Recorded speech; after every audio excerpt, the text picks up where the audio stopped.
Thank you to all the amazing listeners out there. On behalf of the Reef Podcast, don't forget to like, comment, and subscribe for our future mentions on the new episode. Have a great day.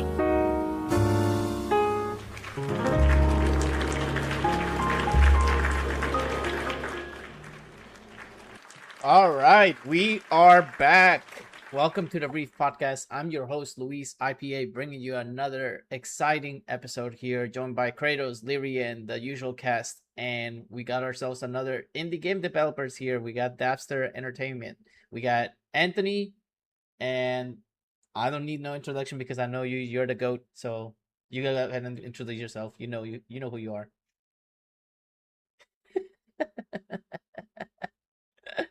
I'm gonna call you the GOAT. How about that?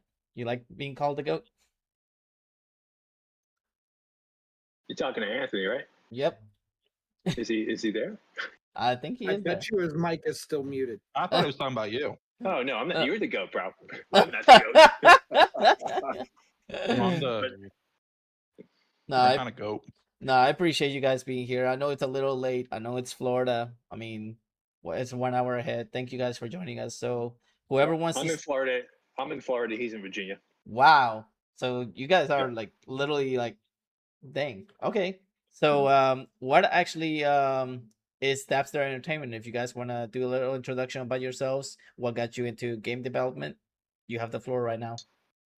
So Anthony, let me go real quick. So this Anthony, and correct me if I'm wrong. So we both work at the same job. I'm not going to name the company, but we're both software developers. And Anthony makes games in his spare time, and so do I. And Anthony has a game company called Holey Games. So it's a collaboration of both our game companies. And Anthony is basically really the main lead on this game. I'm pretty much just like helping him out, grabbing the team, doing the audio, doing some art. But it's his vision. So I don't want to undermine that at all.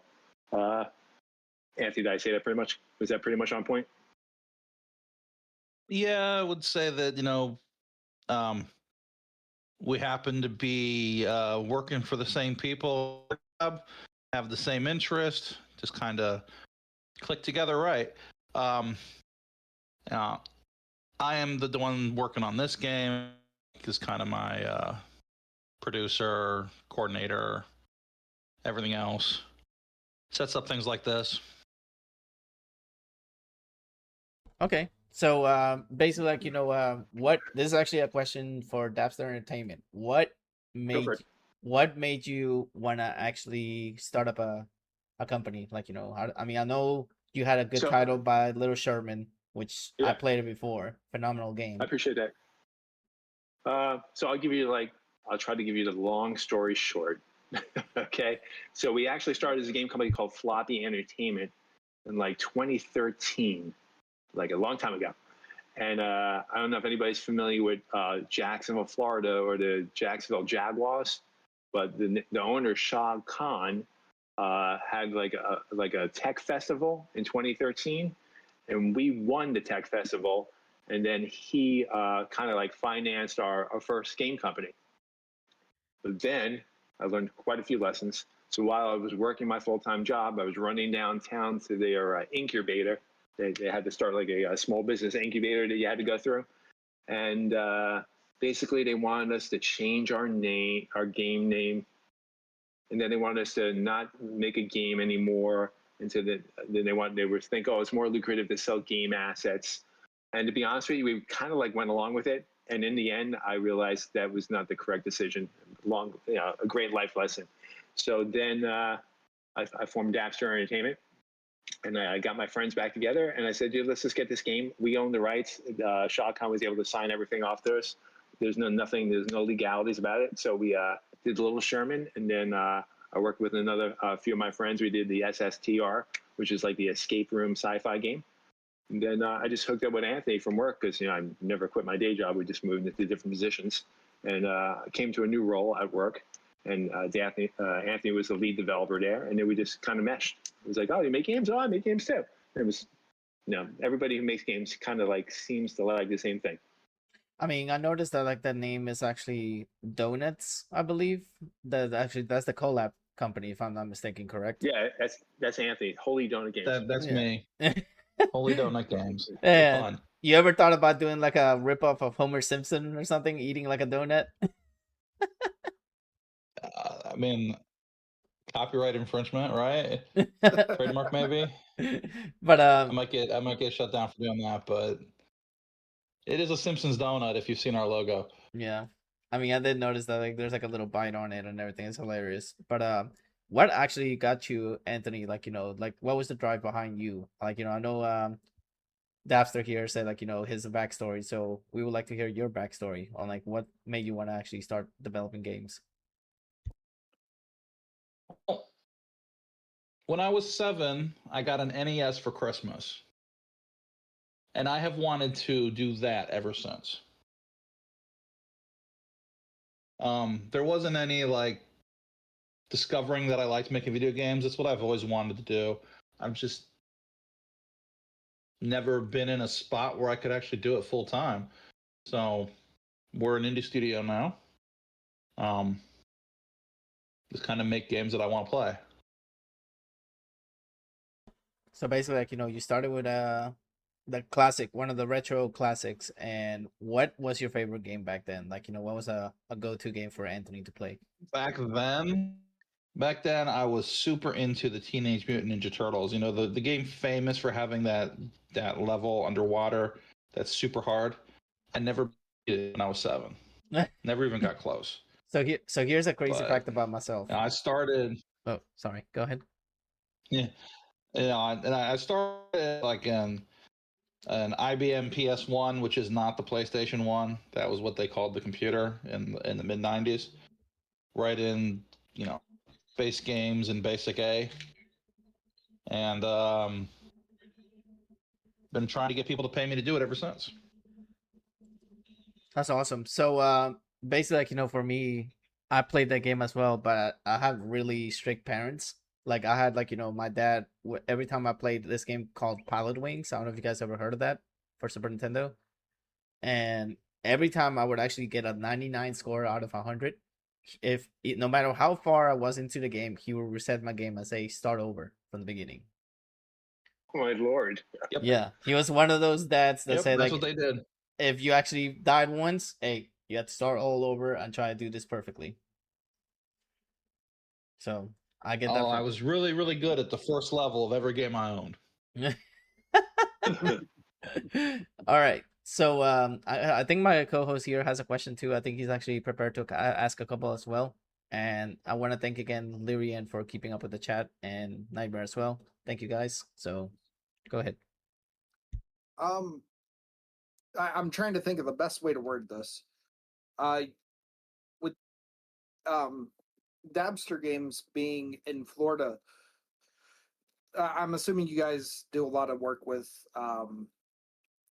Full Sail or something like that. Have you guys worked with them before?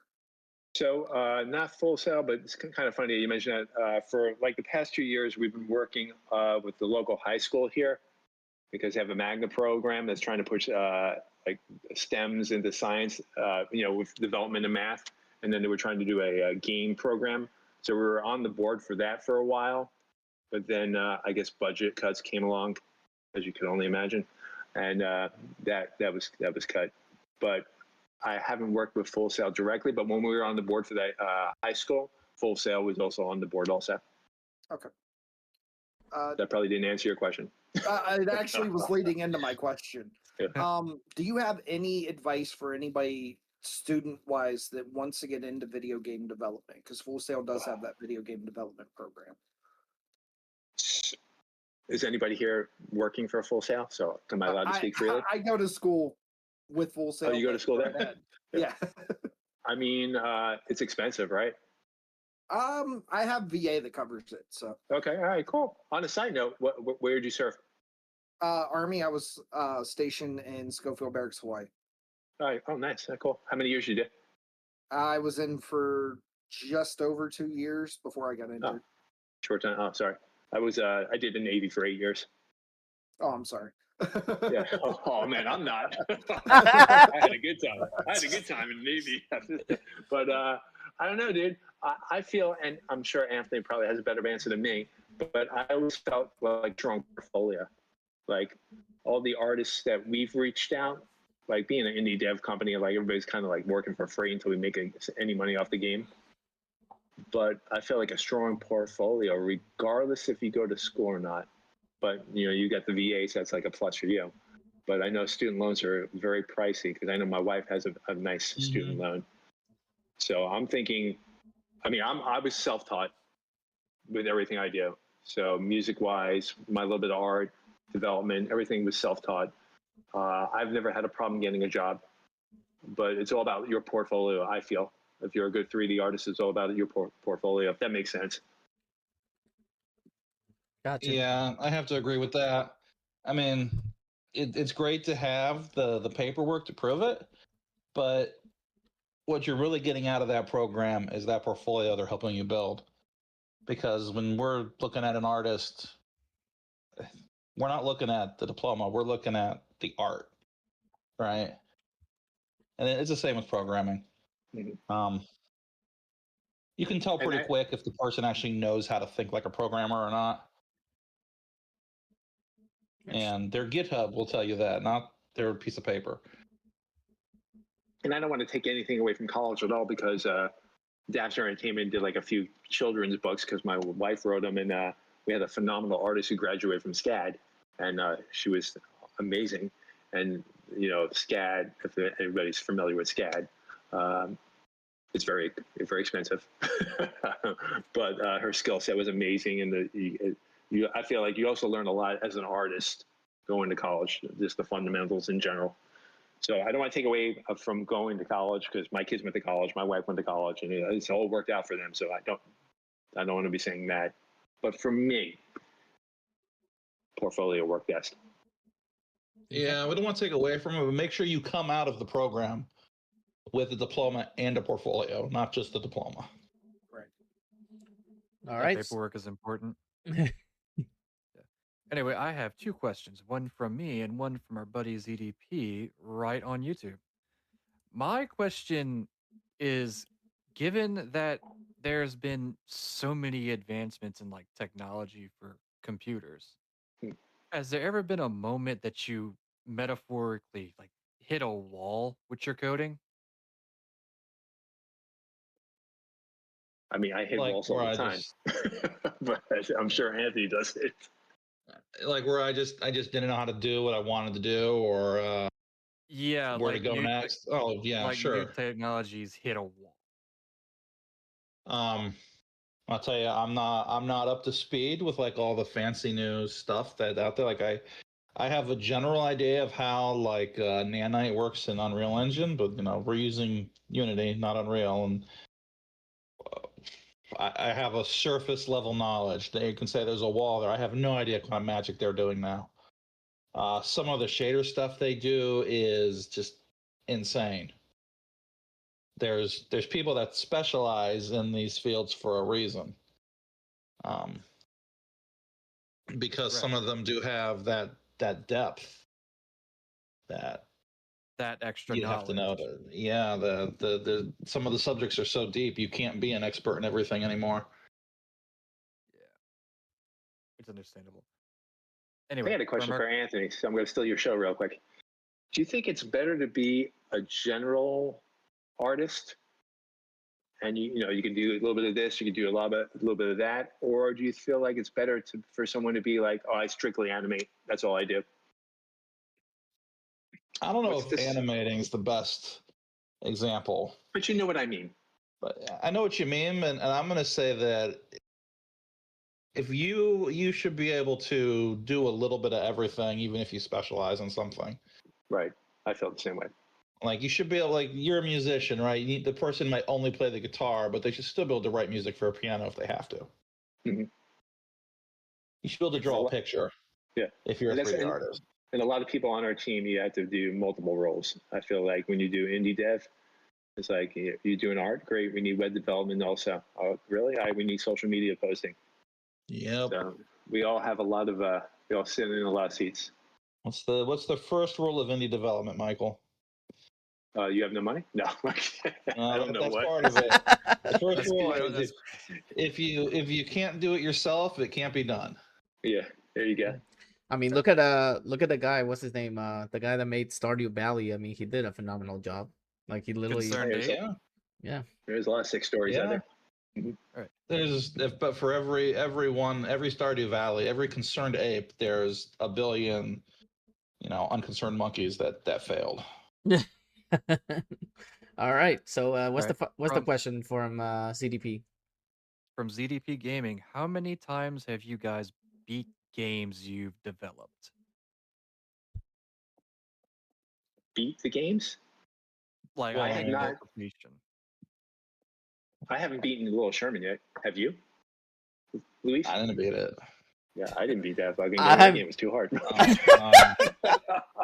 I just need to go in there I and mean, add some Dwarf code. I have not played it since the last time Yeah. I streamed that. Man, it's been Yeah, I quite a thought it while. was- But my My goodness, friend Alan, yeah. I have second like one was a pain in the neck. 6,000 hours racked up in the previous game I worked on, and never officially beat it because there's no end state. What'd you And I work on? probably Steve? get that was Dwarf Corp Okay. when I was contracting with somebody else. Cool. In Pergamon now, I've probably got like close to 1,000 hours of actual gameplay, but the game's not done. So if I beat it, no. Will I beat it? Yes, because it will be tuned to be challenging to me, which means it'll either be really, really easy for you guys or way too hard. I don't know yet. Gotcha. I have two more questions from CDP Gaming, by the way. The first one is, which do you think is the most important in developing a game? The script of the game, the character development of the game, or like the controls? You found, Not the and script, like the writing. I Like the believe story? so. Yes. The control is definitely the gameplay. Yeah, Yeah, the it's moment to gotta be moment the gameplay. gameplay. And within those like situations, have you found any glitches? What would be like the steps that you would take to get them taken out or fixed? Like glitches in our game. Like glitches within the process. Well, here's a perfect example, dude. When people were first playing our game, they said the controller Can't even sucked. say the name of it. Yeah, Pergamon. How you pronounce it? Pergamon. It's named after the city. Pergamon. Yep. all right. So, Pergamon. Yeah, they were what complaining he's about the bringing up controllers. is right. We released the demo to the public, and actually we released the demo to the team because not all the team was able to actually build it themselves. And the first time they played it, either I was getting from two different people. One person was telling me the mouse is way too sensitive. I can't aim at anything. The other person was telling me the mouse moves way too slow. I can't aim at anything. And what I got from that was that I need to implement a sensitivity slider immediately. And so I did that.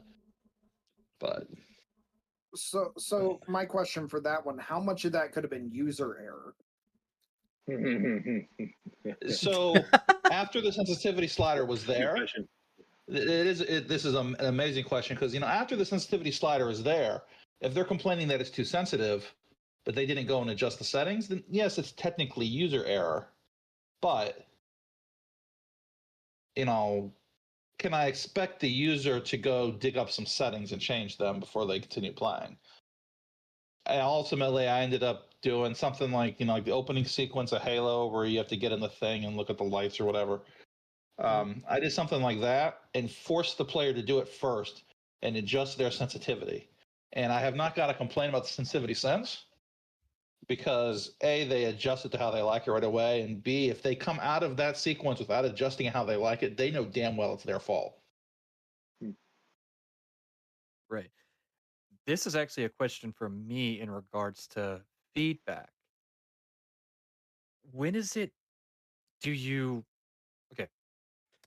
When do you can point within somebody with some person's feedback that it could be user error and when it could be a genuine glitch that could possibly be a big concern? That's tough. And like what I was getting at in the last bit was, even if it is technically user error, that doesn't mean there's not something you can do to fix it. Like Mike and I deal with this like on our day job nonstop, where we've got thousands of different sites with different employees in the company I work for using our software. They're bound to find some way to make it go wrong. Even if they're using it wrong, maybe we can make it go right anyway, you know? Make it easier for the process. Right. Figure out a way to Right. make them not make the mistake in the first place. And that's challenging. But you gotta be real careful with all the feedback, because you are gonna get people who just come in along and say, it sucks, you should kill yourself, whatever. You don't listen to them. But then you get people come along and tell you it's awful and terrible, and hidden somewhere in that horrible negative feedback, there's something you could fix. Probably really easy to make them, not think that. Unfortunately, by the time you get that feedback, that particular customer is probably never coming back to your game. It's just, you're fixing it for the next person. Right. And speaking of this question, I asked this question with our recent indie developer guest. Has there ever been an idea that was on basically your draft board that you thought, this is too good of an idea, we'll keep this for a later date? Or the opposite, this is so bad of an idea, nobody's going to even look at it and buy it or play it? I'll go first. I've definitely thrown out bad ideas. We have an idea from Dabster Entertainment going back a couple of years. It's a little Bo Peep game, and I still have a shitload of art and the game dev document, and that's just on the back burner. For the perfect. Now, does this fall into the good idea or the bad idea category? No, this was a good idea. Eventually, I'll pitch it to you. All right. I did work on a children's game for a little bit. It's not a children's game. It's a children's theme, but it's not a children's game. Oh, wow. Now I'm intrigued. Yeah. I mean, I've definitely thrown out bad ideas. If they're a bad idea, they're a bad idea. Why would you keep them? Mm-hmm. But in terms of like saving a good idea for the next game, I think that's just kind of dumb, honestly. If it's a good idea, make it now. Get it out there. I guess I had a dumb idea. I wouldn't say a dumb idea. Like, I'm being sarcastic. I mean, right. It's just Anthony making fun of me again. It's fine. I'm used to it. Man, he's just roasting you today. Jeez. I was not making fun of you at all. What are you talking about? I'm playing, dude. You just said, well, if it was a good idea, you would have made it. Then it's a dumb idea. It's fine. No, I wasn't referring to your Bo Peep idea. I'm sure it's a great idea. It's cool, though. I'll have to pitch it to you. It's really good. I have some really great concept art that I didn't do, but I paid for it. So. Like, the reason I asked that is because the concept of having a good idea and keeping it till like a couple years later when you have more skill or more assets that you could work with or more artists you could work with, you could possibly make that game into like one of the best games of ever in your production like career. Yeah, I guess, but I think it's kind of like it's something of a trap. Yeah, but whatever game you develop is a learning process, and you learn more and more. I understand that, but you can always make the same idea again. I mean, look at how many games put out a sequel, which is just the first game. What is the sequel to Undertale, but literally Undertale made better? Deltarune? Yeah. Gotcha. We do have a question from YouTube, ZDP again, coming in clutch. Who is y'all favorite video game character? One you have built or played growing up? Favorite video game character? Yep. I'm going to say Lara Croft, but it's not the reason why. Oh my God. Hold up. Speaking of Lara Croft, there is a collection coming for that game actually. That I heard recently. Oh yeah, I believe I heard it also. Yeah. As soon as I heard Lara reasons Croft, why. Why? I like all the games. I like the most recent games. But I was kind of joking when I said it's not the reason why, because everybody knows. I don't want to say it. We're on YouTube right now. Right. That's a dangerous tripwire. Yeah, right at the door. but all the recent games I really loved. All I right. could definitely see the appeal. So I mean, she's badass. All right. all right. So Anthony, what about you? Lara Croft Yeah. game in years. kind of curious of what Anthony has to say on this. Oh, I can't wait. Same question. Mm-hmm. Kokoro. Oh. Trying to See, I don't even know who that name is. of the game. Who is that? What game is that? Dead or Alive. Oh, okay. Yeah. Yes. Abaji Dancer. Yes, Yes. absolutely. Oh my god. Yes. Been kicking people's asses Kokoro for 20 years, Mike.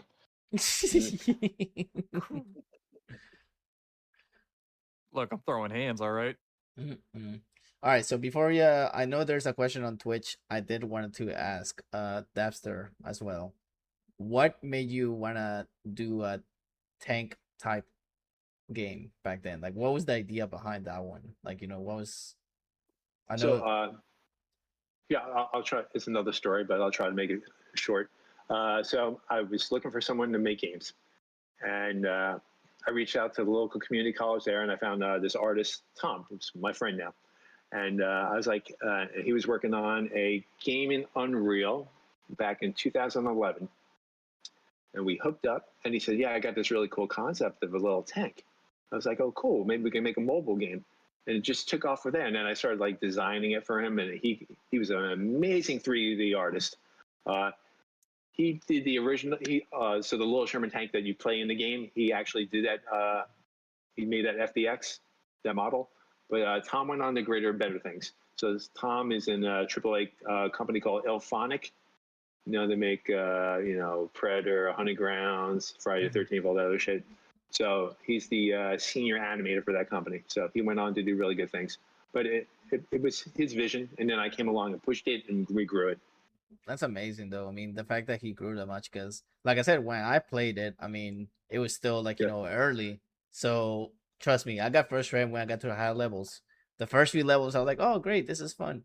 But then, as I kept surviving, I was like, "Oh my goodness, this is getting challenging and challenging." Eventually, I just have to pull my hair out and be like, "Oh my gosh, I give up. This is too much." But all right, what you got, Lillian? Getting to our question on Twitch from Boom a Thingy, I believe I said that right. How do you expand from a short game jam game into a full retail, like launch ready game, and how much does the scope inflate from what exists currently? Anthony, feel free. I don't think I've ever done that, so you probably shouldn't listen to me about it. But the game jam games I've done have all been, throw it away and start over from scratch. I've written some of the gnarliest code I've ever seen in a game jam. Not stuff that I would ever want to actually expand on. I'd want to, scrap it all down, start over, design it properly from the start. Which, to my knowledge, that accidentally does make sense if you're going to make it for a retail audience. Yeah. Hey, on a side note, I don't know how many people are actually watching this, but I want to give you some Steam keys for a free download of the Little Sherman. Ooh. Are you cool with that? I mean, if you want to, we can actually like go for it. I mean, but before Should we I just throw it? Hey. You let me know what you want me to do with them. So before we actually do that, I do want to show. We should probably talk about a game too. Yeah. So. Yeah. We're getting the questions. We're going Little Sherman. We're going back to store. I'm sorry. We're not trying to sell Little Sherman. We're trying to sell the. I know. New I'm one, sorry, Anthony. I'm sorry. Yes, let's get some new game.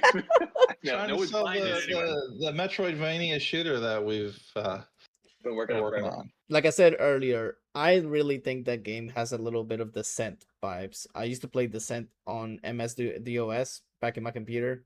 I used to use one of those Joy-Cons, the old school Joy-Cons, and that game that you guys are developing gives me that vibe, but it also gives me a little bit of course, FPS as well. And I gotta say, graphic wise, it looks like really decent for an indie game. I mean, it looks like it's actually very well done. So before we get into further more detail about it, I was actually gonna show it here on the Reef Podcast, so that way people can check it out. And for those of you that are watching on YouTube, the link on the description below will show you the website for Dabster, and then also it shows you the wish list, so you can actually wish list the game, so you can actually get your hands on this game. So, And one more thing, you could actually play the alpha now. oh, there you go. So you can get the demo. Yeah, Steam, join. like a You, month. All right. you play the demo, or you can play the alpha on our Discord. Sorry, dude. Yep, all good. All right, so without further ado, let me go ahead and get this started so you guys enjoy.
All right, so this is what that's what I meant by it has like the Descent vibes, but I also noticed a little bit of Doom kind of vibes, like because you're basically collecting items, you basically there's a lot of like collectibles, and you can also power up, which is phenomenal. I mean, when do you see like something a game that's kind of like Doom that you can actually power up? So I'll let you, Anthony, take the mic for this because you're basically the head guy. So go ahead.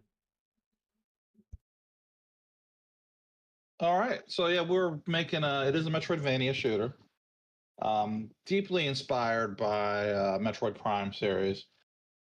We got the demo coming out in about a month. It is going to be very exploration heavy. You saw in the shooter a lot of the content that's going to in the trailer, a lot of the content that's going to be in the demo. We're looking forward to actually getting people able to play it. So what made you actually want to actually go with a Metroidvania type style game? Like, what was the inspiration behind it? Well, I'd say mostly because they're the kind of game I like to play. You don't see a lot of 3D entries in the genre right now. It's very dominated by the 2D entries at the moment. With the success of Hollow Knight and some song that just came out, and And other the latest games. Metroid was a 2D one again, Metroid Dread, which is a fantastic game. Oh, yeah. I feel like there's a market for the 3D Metroidvanias that is not being filled. We got a lot of games that are like tangential to it, like the Jedi Survivor and Fallen Order. People will tell you that like Dark Souls is the Metroidvania, and I agree with them at least for like the first half in some respects, but there's just not a lot of them out there, and I don't know where they're at. I don't know why nobody's making them. I want to see more of them. In regards to gameplay, regarding like what I seen in the trailer with movement tech, what was the thought process with going for adding those kind of mechanics? All right, so I'm thinking what you've seen in the trailer, and something interesting you might have seen was like the walls that you can walk on, where you just go right up it smoothly.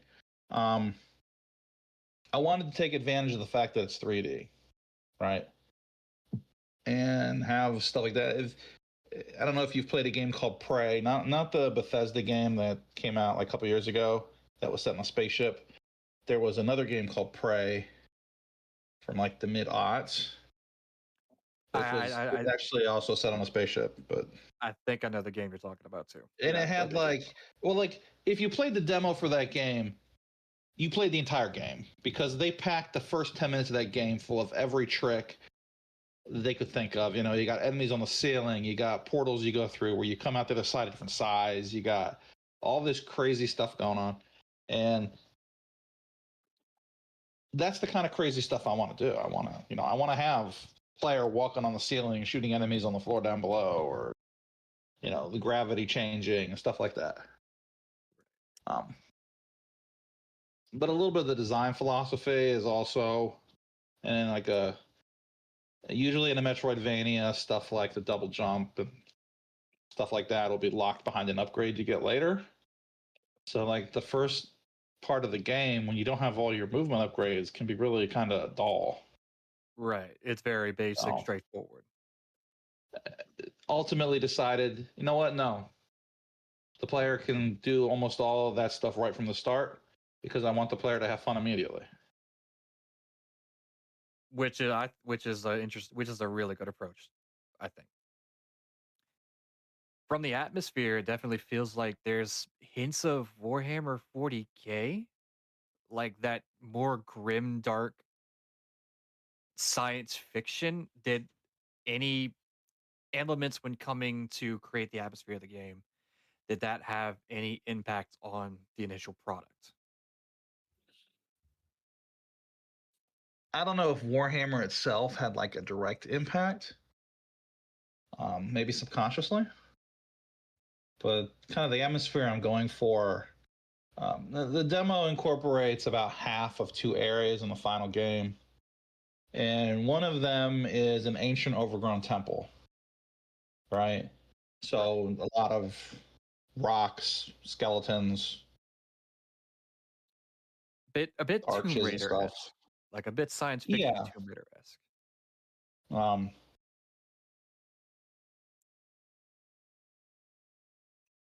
Because I'm a big sucker for like science fiction oriented stuff, and I seen that, just really curious. Well, I'm a big fan of like the Star Wars aesthetic, where it's science fiction, but it's also old and run down. Ah, yes, like And Old that's right. So like it might be a science fiction door in the game, but it's also been there for 2,000 years and it's beat to crap. Yes. We have 2 questions. To repeat the name of the game from Thanatos 13 Official. Pergamon. And Pergamon. And Pergamon. Pergamon. So wait, so is that a Pokemon? No, it is a city. It's an ancient Greek city, right? Or Turkey? It's in Turkey. It's in modern day Turkey, but it is an ancient Greek city. It is Satan's throne. There's a whole backstory to the game. Also, I don't know if Anthony you wanted to go into that. There's like, I would love to hear it personally. Lord and Rich. I can tease you with it. I'm not going to go into like deep details, but the character you play as, Marcy, is sort of the silent protagonist, but she does have a backstory.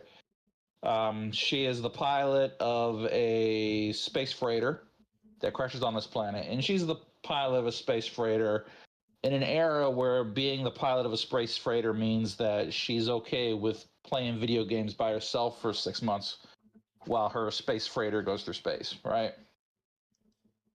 The dream, quote unquote. I know. I would take that job in a heartbeat. Oh my god. But anyway, she's crashed onto this planet. And the insurance policy with the space freighter company automatically regenerates a clone of her with all of her memories whenever she dies because they're nice like that. That's also how I explain the fact that you die and respawn. Right. I mean, I feel it's been like 10,000 years since she crashed. Jeez. And you, the player, are waking up as if it just happened. So it's almost With like no memory of the intervening time. So it's almost like you went into a coma, basically. Well, let's just say that when you start meeting other people, they kind of familiar. Oh wow, dang! I mean, That's funny. also another thing that I noticed about this, I feel like you guys said earlier today, like the whole Metroid vibe, like the whole Metroid, the old school Metroids. I feel a little bit like Yeah. that. It definitely gives off that vibe, and that's mission accomplished to a T, to a golden letter. Yeah. We have Trying to avoid the color-coded enemies of Metroid Prime, but still trying to capture that feeling. Plus, it's a female character, so we know, like, Samus is female. I'm gonna basically tell y'all something that y'all probably gonna laugh. I did not know Samus was actually a female till Smash Brothers. Have you not beaten any of the games? Nope. It's at the ending of every game. It's when you die in every game. That too. Well, I mean, I just played it for a while, and I was like, okay, this is okay. I mean, but I was more like into the whole Donkey Kong, Mario, F-Zero, like the casual, like, games. I wasn't like, super like invested. I mean, I like games, but it's just like, I didn't have time for them. Don't give me the thumbs up. Don't give me the thumbs up here. no. Well, but it is almost entirely irrelevant to this game. Like I said, she is kind of a silent protagonist. We do have. You can't even see her. This first person. We do have another question from Thanatos13 Official on Twitch. What engine was the game Pergamon built in? We are using Unity, for better or worse. I noticed that a lot of indie game devs, they've been using Unity a lot, quite a bit. And yeah, for every game we've built. I was gonna say, so we went with it. I was gonna say, okay, so do you guys have a release date for this game? I have a release date for the demo. Okay. So there's no right now. Right now it's TBA for the game, correct? TBA. Gotcha. So let me ask you this: if the game actually becomes successful, do you plan on doing a sequel to it, or DLC, or any kind of extra, like, content for it? My plan, I'm going to put this out there now, and Mike can tell me I'm insane for promising this. But if we were to blow up, there would not be a sequel or DLC for a long time, because you would get free content first. I've designed the game in such a way that, like, I can build an area and add it to the game, like a whole explorable area, and add it and release it as new content without, messing up your saves or anything, and you can go explore it. So we would probably release something like that first, and then maybe look at DLC down the road if we needed to, fund further development. Interestingly, that's actually very, like, ingenious, because of how, like, modern gaming, you can always people are always wanting to add stuff to games to extend the playtime. And one thing that is always bugged me about games in general is, the company will put out a game and they'll put out a sequel right after it, and, like, why don't you just make the first game bigger? Like, I still want to keep playing that. Like do the FromSoft model where you just add a whole new area to Elden Ring instead of making a new game. Right. And the old game is still there. I don't need a whole sequel. Right. All right.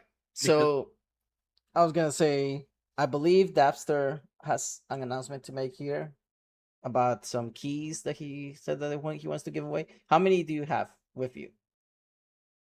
I have 1, 2, 3, 4. Okay, I have no idea. I'm just going to copy and paste this and give it to you. Yes, the MacGyver approach. But where do you want me to paste them? Okay, so this is what I want you to do. I want you to go in the Twitch chat and literally, like, we're gonna ask a trivia question about gaming. It might be gaming, it might be maybe podcast for our listeners too. Like, see if they actually remember a couple things. So for those of you that are listening, if you actually listener on YouTube on the VOD and you answer correctly, might have to squeeze an extra key. Maybe. We'll see. But anyways, I'll let Nightmare here ask the first question. He can ask a game. I'll let him choose game trivia or podcast trivia. Let's do some game trivia. All right, go for it. And only because you mentioned this, what is the only game Louis can always 100% complete? I think you should do like a multiple choice. That way it gives him at least a chance. Except you mentioned it earlier. Yeah, but I mean, you did mention it earlier. Okay, but so I mean, we'll go with games we mentioned earlier. Mario, F-Zero, Donkey Kong, F-Zero, or Pilot Wings. Oh, Pilot Wings. Wait, who said that? Who said Pilot? Oh, Anthony did. How dare you, Anthony? Dang. Was I not supposed to? That was that's what they're playing, dude. He did say it earlier. Yeah. But yes, the correct answer is Pilot Wings. So now a key to Anthony. Yeah, Anthony gets key. I think it's key for that one. I've already actually I think I bought it, so don't say that. I thought I gave you a key. Also, I wanted to let you guys know that Thanatos Official actually wishlisted the game. So cool. Pergamon, yeah. But okay. So I think what we should do is like just for the bonus question, because Anthony here answered for the viewers, is this is actually a follow-up to that game question, and this is actually to the listeners out there. This is actually a true and false. It's not multiple choice or anything. So you guys on the viewers, you get to choose. Whoever says the right answer gets the code. So here's the question. True or false? Did Luis' dad made him actually complete every game, or he let him play any game anytime he wanted to, and there was like no restrictions whatsoever? So whenever he actually had if he did have those restrictions, did he made him was it true that he made him restart the game from the beginning, or was it not? True or false? Yeah, I put the keys in our group text, dude. Okay. Oh. You got him, Lyrian? And just so we're clear, I'm not supposed to answer this one? Yep, you're not supposed to answer this one. Thanatos 13 official. Can I phone a friend?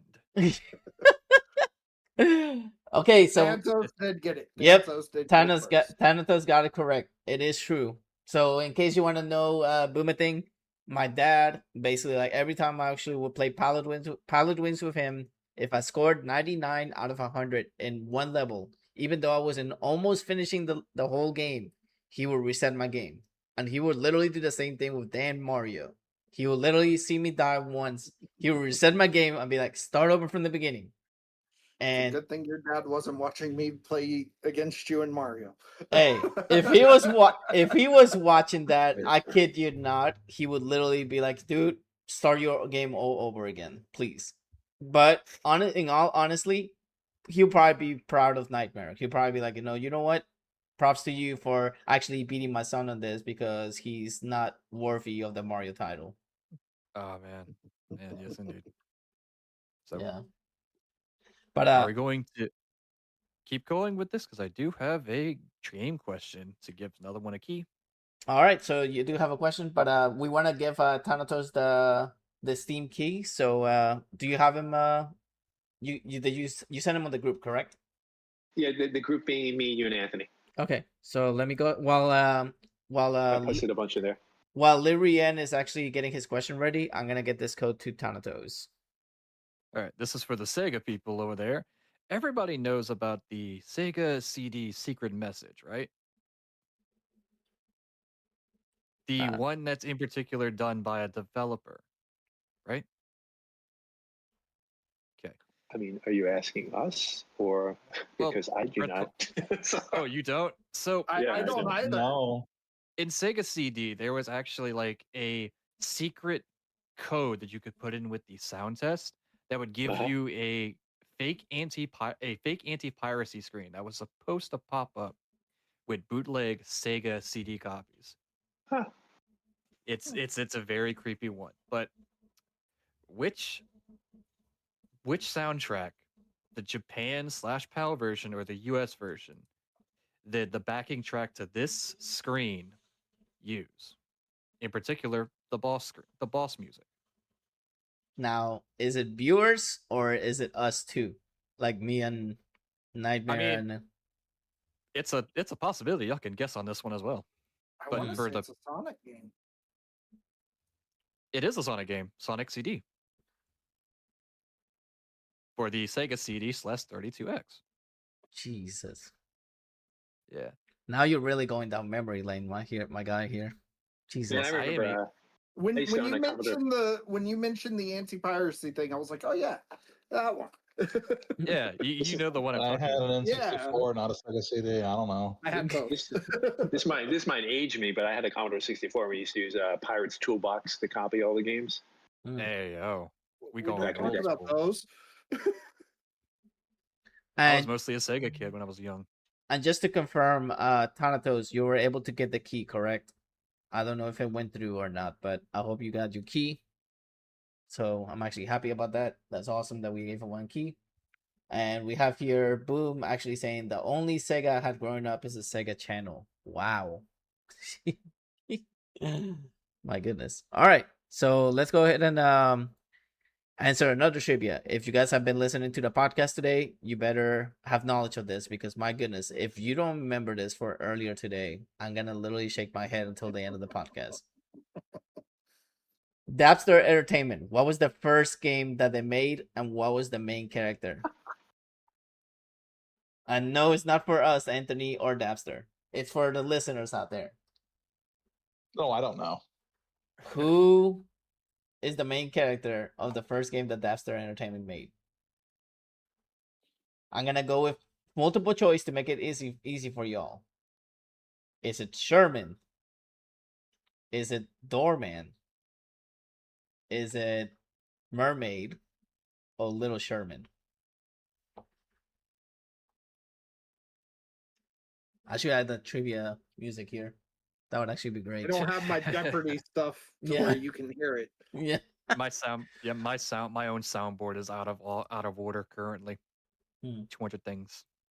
So A, B, C, or D, guys. Whoever answers this correctly gets a key. Even if you already have a key, you can actually get another key if you want to give to somebody. That's okay. I mean, I don't mind it. I know Dabster doesn't mind it because like, hey, more I gave you a keys. bunch.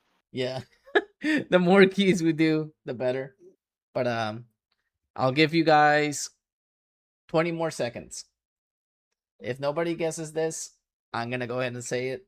But I mean, I already know the answer, so I can't guess it. well, I mean, if nobody guesses it, you can guess it, and then if you guess it correctly, then literally like I'll hand you the key. So got a few seconds left. We got 4. Oh, Boom Yep, got there it we go. correct. Yay! Good job, Boom. Yes. Give it- them a key. I feel like he was trying to do an emoji and still got it right. Wait. Good job, Boom. You got the key. Congratulations. So happy for you. All right. To reiterate, how many keys do we have left? A lot. But we can't go over all of them though. There's a Yeah. so Dude, yeah, you can give him. You can give him out whenever. You know what I'm saying? yeah, I'll definitely like make like a little giveaways and stuff. But all It right, would so be cool. We so could do that on our Twitter. yeah, I'm probably gonna do like some giveaways soon for those. But all right, Boom, I want you to message me on Discord so I can give you your key. So hey, we got a follow here. Thank you for the follow. All right, so. Hey, So basically, like, Boom, if you actually want to check us out, you can always go to our main Twitch page and we have our social media there. You can follow me there and I'll send you the Steam key there so that you can actually enjoy the game because I'm telling you, you will enjoy the game but at the same time, you probably get frustrated like I did. All right. Anyways, let's get to the best part of the Reef podcast here that everyone always looks forward to. This is called the What the Fuck questions. I've got these ready for the last one. Okay. All right. Yes. So And I will do this since we've got two guests. If either one of them agree, I will eat two. If both of them agree, I will eat all four. Jesus. So he's so this. What are we talking about? Okay, so this is the thing we do here, Dabster and Anthony. Literally, we ask you random questions that doesn't have to make sense, like with anything that we talked about today. It's just random question out of the blue. But the last question that I'm gonna ask you, which I always finish with, if you agree with what I say, this dude right here has to eat 2 Carolina Reapers for you. If you agree with me, if both of you agree with me, then literally he has to eat 4 of those. Okay. All right. So last time it was Anthony. Anthony's like, I'm out. He's like, I'm out. Yeah, it's a hog bet. I think you just got a technical difficulty. Sorry, that wasn't my cough button. That was my disconnect button. Oof. And he's like, I'm out. I'm out. I don't want to answer these questions. All right. Question number 1. Would you rather have the ability to breathe underwater or have the abilities of a cat? You guys can choose whoever goes first, Anthony or Dabster. Underwater. It's Mike. Underwater. And it's Mike. You can call me Mike. I know that the podcast is almost over. So the Reef and Reef podcast, does it stand for like a coral reef? Basically it stands for a Or coral like the other reef, kind yes. of reef? Like a little coral reef. Yeah, with that power, I would just be there, sitting there in it. You'd be sitting there like, with me just chilling. I'll probably be reading a book, honestly. Reef. Yeah. All right. What you got, Nightmare? Would you rather have the ability to fly or the ability to teleport? I'm gonna go with fly. Damn. 2 different answers. Okay, yeah. So now we can both fly, and also I can teleport. I mean, if you hold him, he can actually both teleport at the same time. I mean, if I just teleport upwards an inch every time I fall an inch, I'm flying. All right, Lyrian, what you got? Which video game or fighting game character do you think would literally take a dive in a fight for like $1 million? Which one would Dang. Which one would quite literally just fake being knocked out just for $1 million paycheck? Dang. That's actually a good one. I didn't expect that one. A video game character. Yes. Akira. Christy would do it. We talking what? We talking Tekken? Scorpion would do it. Wow. Scorpion definitely would do it. Oh yeah, definitely would do it. He's like, you know what? I don't want to burn the. Raiden would do it right now too. I was gonna say if Raiden would do it. Raiden would do it just to stop Earth realm from getting invaded. Like he would do anything. Well, Raiden now is mortal. Yeah, he is. He's immortal now in the new timeline. But okay, I was gonna say if it was anything, if it wasn't just video game characters, I would say Chuck Norris. Chuck Norris. To be honest, just he be him, doesn't like, even getting need to paid. take I a mean- dive. He'd still be like, "No, you're taking the dive." All right. And if you want to go real people, I mean, didn't Mike Tyson like literally just do that? Yes, he did. Yeah. I mean, he like stopped fighting in the middle of the first round when he realized he might actually win. We got the viewers in the chat We saying talk about that. some viewers in the chat saying Johnny Cage, Conquer from Conquer's Bad Fur Day. Oh my gosh. All right. Johnny Cage wouldn't. Yeah, I don't think he would. He's like really, really cocky. All right. This is actually kind of weird. If the universe is just a simulation, what update or patch does it need? Remember, not political. Do we just go common sense? The common sense refresh, is that what you said? Yeah. Oh my god. Anthony has to like really think about this.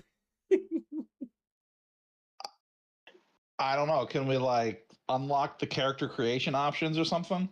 I mean, you can if you Oh, we want got a to. debug Sims menu. Make a save We got a debug editor? Sims menu. Yeah, you can go for it. No. How do we put in the Konami code? Oh my god. All right, what you got, Nightmare? All right. So,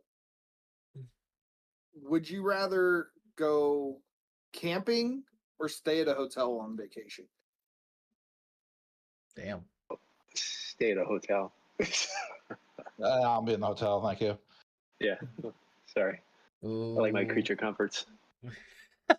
You want those? The hotel has AC. Are Yeah, we yeah. camping in like a big trailer? Because that's You not can do really either one. camping. You can That's do either just a mini hotel. That might be okay. I mean, hotels. The best part is that they have continental breakfast, so you get some breakfast. Yeah, I'm going to go with hotel. 100%. All right. If your life had background music that only you could hear, nobody else, what genre would it be and why?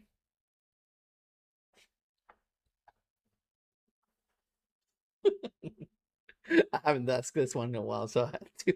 I'm gonna answer this one because I've been listening to it constantly lately, and it's it's anything that's lo-fi synthwave. That's all I've been playing lately. It's all I've been thinking about. Yeah, I think lo-fi would be like the only background music that wouldn't make you go insane. But like, Yeah, right. if you had asked me 3 months ago, it would have been. Now it's the soundtrack of Claire Obscura. Damn. You know, Oh, that's a indefinitely. good soundtrack. Hey, as long as you guys didn't mention. I got it. Let me backtrack. Sorry. Soundtrack for Mr. Robot. I don't know if anybody watched that series, Oh, but the soundtrack was fucking killer. man, I wouldn't mind listening to Knight Rider theme over and over again. Honestly. Mine would just The be a Renor Vince theme Castro to and play. Anybody doesn't get why, then I don't know why you're watching. I have one more, then we can get to the big question. Oh boy. Oh, I've got one more too. Okay. Out of all the video game bosses you fought, which one do you think you could take in a fight?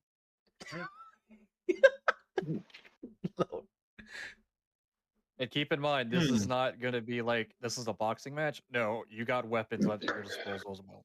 Wait, is this like the same as in the game?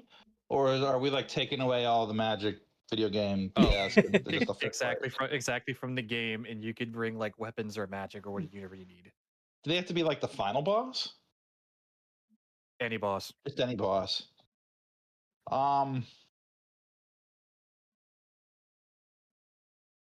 Mike, why don't you pick one? Oh my god! You know I'm gonna suck, and I'm not gonna pick one. Oh, he can't beat any in the game either. So inside joke. It took me forever to beat the first boss in Elden Ring, and that's like a constant joke with Anthony. I could take Margit in a fight. All I gotta do is go grind up to like level 40 or 50 on the Weaving Peninsula. I come back, and I would stomp him in a fight. If we're doing video game rules, then I would have all the same powers as the character in the game, right?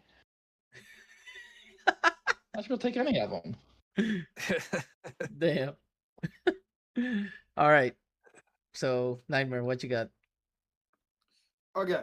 I'm gonna use the same one we agreed that I'll use before yours. You come to a fork in the road. Both paths lead you to the same place.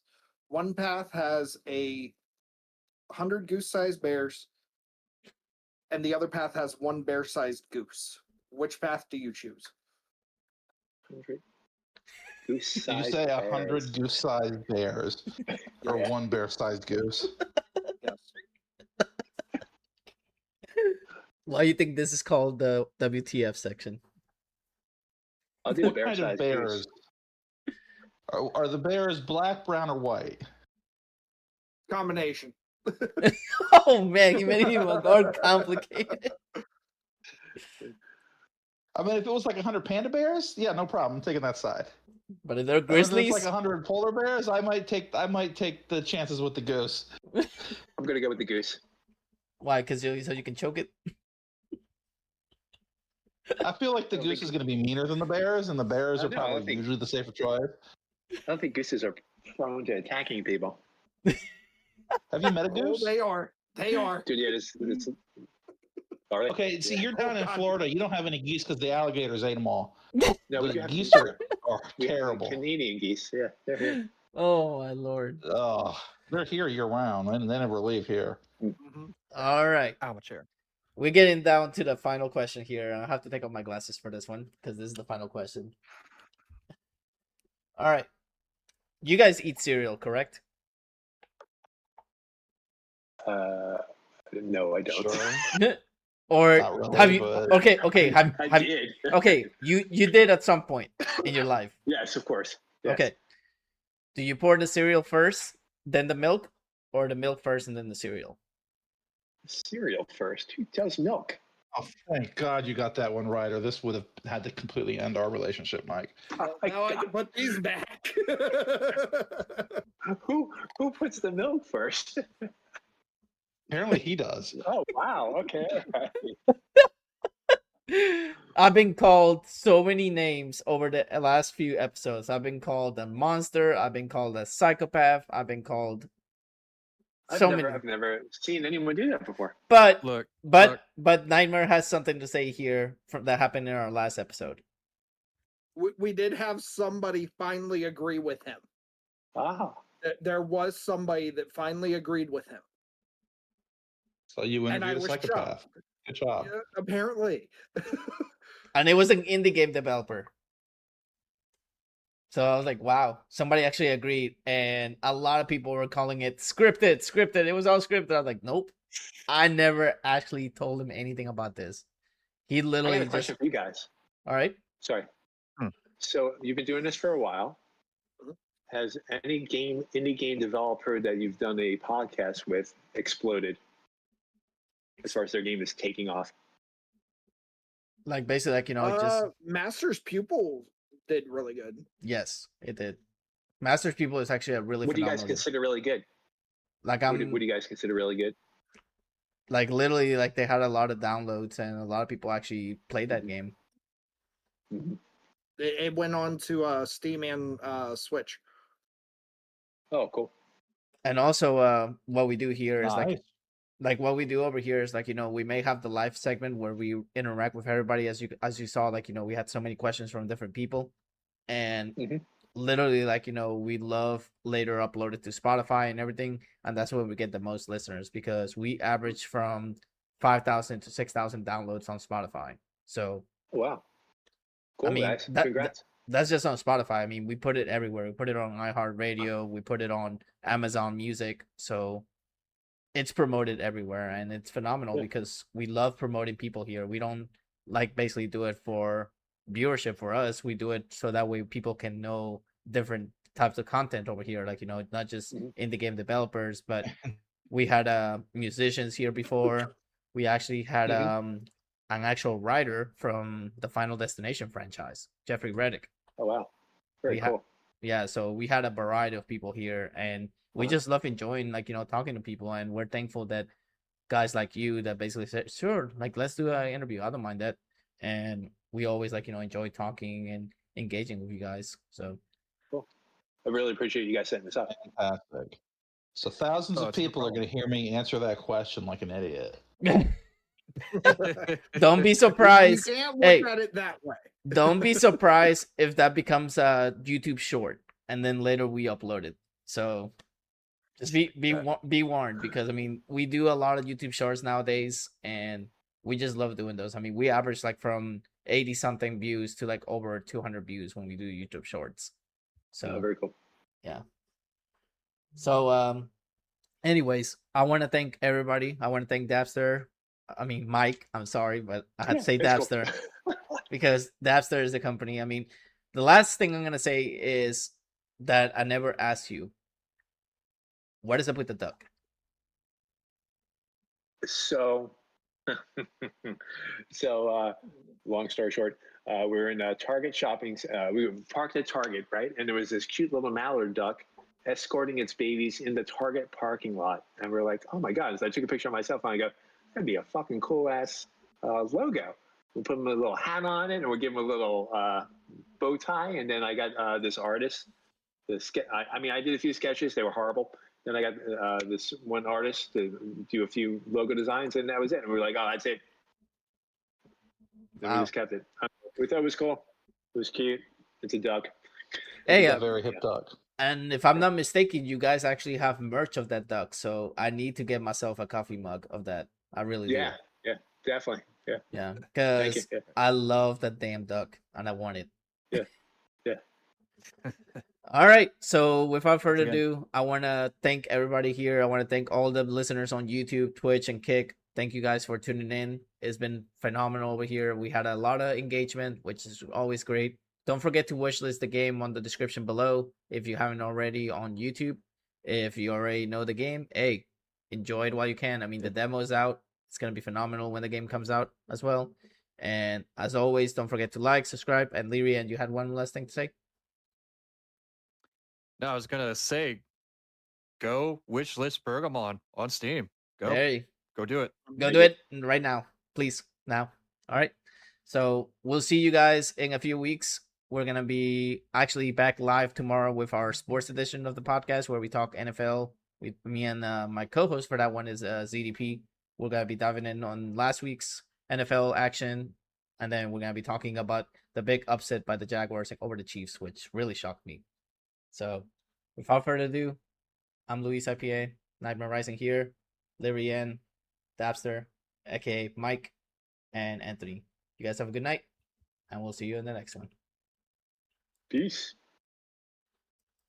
As always, today's episode was broadcast live on Kick, Twitch, and YouTube. If you couldn't make it to the live segment, feel free to watch it on Spotify, Amazon Music, Apple Podcasts, and iHeart Radio. Links on the description below. See you next time.